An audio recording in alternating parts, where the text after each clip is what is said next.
Good evening, everyone. Tonight, investigators are describing how the whole scene played out. News 4's Dave Graber is here with more on why leaders are saying the deputy did everything right. Dave? Well, Jackie, a week-long investigation found Niagara County Deputy Joseph Tortorella was justified in using deadly force against Duane Bores Jr. during a chaotic scene that unfolded just feet from an elementary school 1 week ago.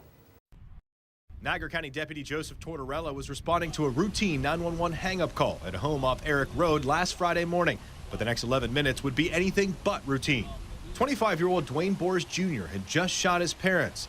They lay in the living room, clinging to life, on the phone with dispatchers. They were fading quickly, and it was very difficult to get information out of them and very difficult to understand them. Bores ran out of the back of the house, eventually confronting Tortorella near the front yard. A verbal exchange turned to an exchange of gunfire when Bores pulled one of two handguns that he had stuffed in his back pockets. Use of deadly physical force, in my opinion, is a non-issue here.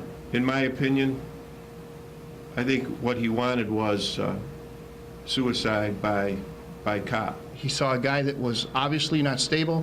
He saw a guy that kept putting his hands behind his back. He was failing to comply with orders, had blood on his hands. Bores then ran back into the home and took his own life in the kitchen with a single shot to his head. Other deputies donned their shields, entered the home, found Bores dead, and took his parents to safety. They continue to recover at ECMC, although ventilators keep them from communicating with investigators.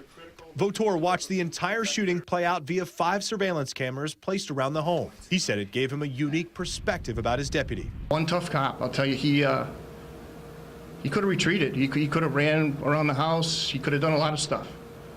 He stood his ground and he said, not today, not on my watch. Now, Sheriff Votor said Tortorella is welcome to come back to the force whenever he's ready. He wouldn't speculate as to when that would be because he said last week's incident left he and his family badly shaken. Live in the studio, Dave Graber, News 4 at 11.